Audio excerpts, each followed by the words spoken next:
Breath of the Wild is over 5 years old. Not only that, it will turn 6 before we get our hands on the sequel in spring 2023. So what gameplay changes do we already have confirmed and which are likely to make it in? All in order to make the 20th Zelda game stand out as much as possible, apart from graphics obviously. Well, this is the video for you. So be sure to leave a like, subscribe, and press that notification bell as the channel is less than 3,000 away from 300,000. Change number 1, the Master Sword.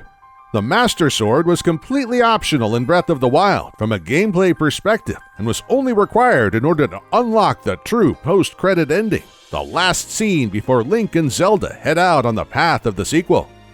At that point, the Master Sword had been restored after sustaining damage from Malice 100 years, and clearly as the sequel has demonstrated, the Master Sword, as it was in the era of the Wild, is vulnerable to Malice.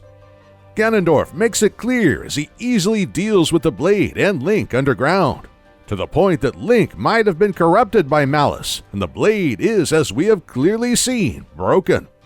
Perhaps not even capable of cutting Zelda's hair anymore.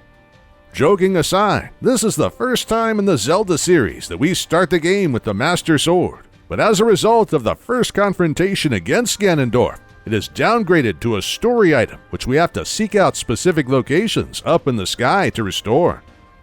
All to bring it back to a usable and more so stronger state where the blade can no longer be turned useless by Malice, since we have now seen it damaged in 2 instances 100 years apart.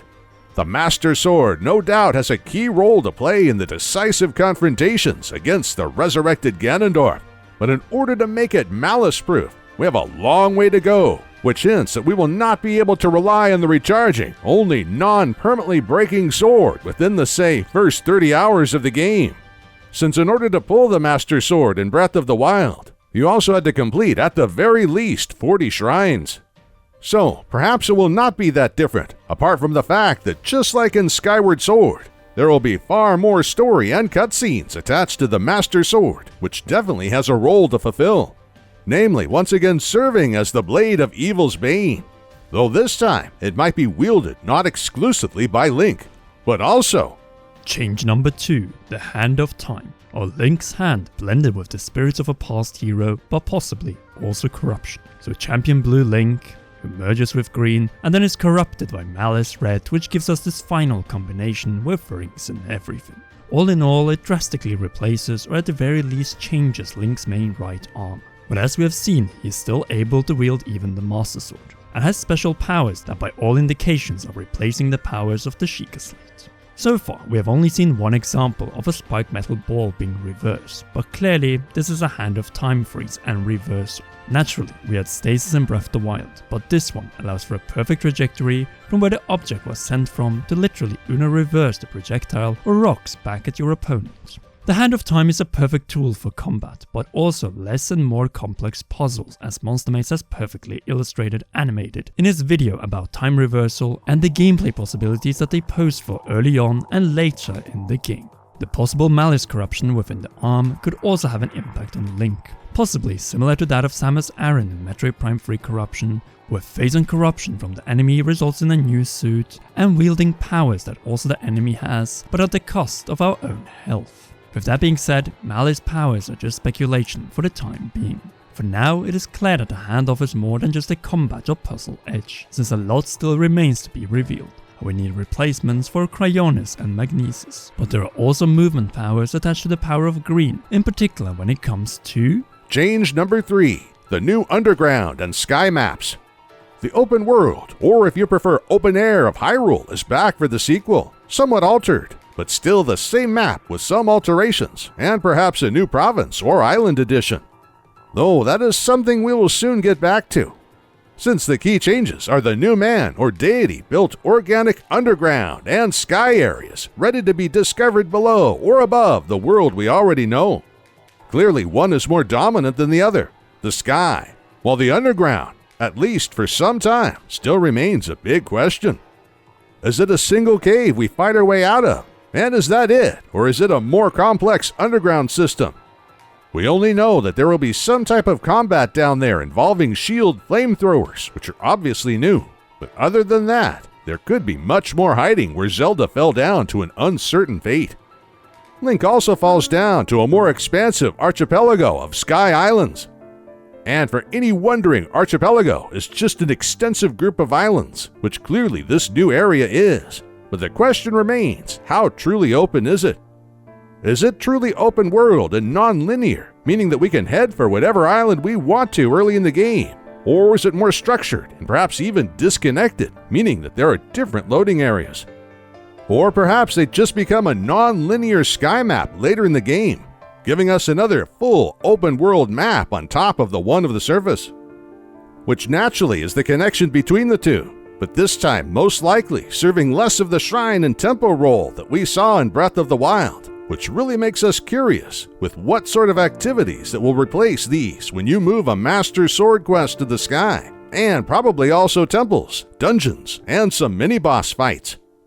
Regardless, the gameplay up in this new sky realm will differ greatly from the other two layers of the game, mainly due to change number 5. Brand new enemies in the sky and underground and altered enemies on the surface. Obviously, we cannot fight the same enemies in the same locations on the same surface as in Breath of the Wild. So already the bokoblins and moblins are stronger, or at the least have longer horns. There are probably also a lot of combinations involved, including, as we have seen past mini-bosses, combining forces with weaker foes like bokoblins to create a whole new way to fight both.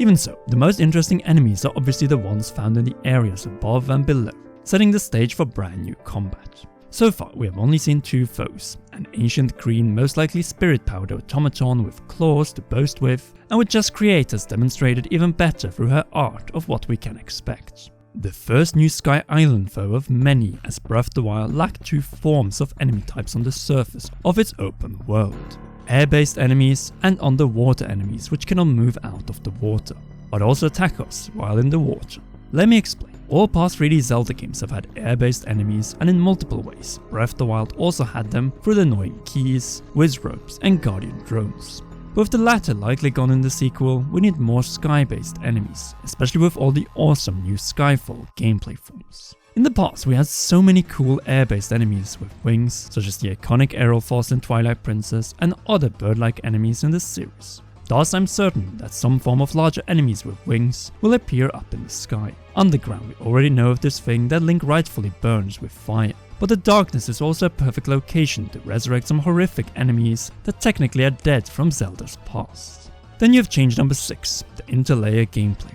Once again patterns, and Link's arm which allows with movement between layers on the ground, on the surface and in the sky. That is if specified conditions are met, a new way to navigate, but also most likely solve puzzles and reach valuable treasure and weapons. Connecting, or once again combining all 3 layers together as much as possible into one for the most ambitious Zelda title to date. And we really need to see this properly in action before we judge it, since we all know that there's a difference between 1 and 3 maps, and the Switch's ability to load all 3 at once. Since loading them separately could ruin some of the intended immersion. Let's remember, the Switch does not have a fast-loading SSD hard drive.